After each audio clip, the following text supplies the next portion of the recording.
আমি বলবো ভাই এই প্রবলেম তো ওর না, এই প্রবলেম যে প্রশ্ন সেট করে তার জন্য।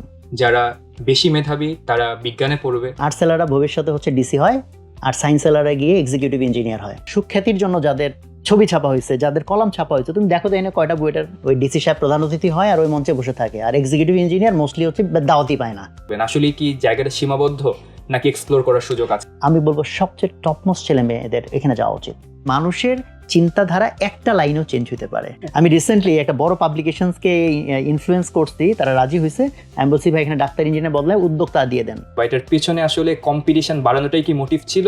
আসলে কিন্তু ডাক্তার ইঞ্জিনিয়ারদের ভূমিকা কম, কোন রকম ভাতে কাপড়ে চলে, তার রিসার্চ মিচার্স করবে এটার ফান্ডের চিন্তা করার তার স্কোপ থাকে না। সারা পৃথিবীতে সবচেয়ে টপ রোল প্লে করে হচ্ছে বিজনেস ওনাররা। স্টুডেন্টদেরকে শুরুতেই দিচ্ছি, তুমি জেনে নাও যে এগুলো তোমার অধিকার, যদি না পাও তাহলে আমাকে ধরবা।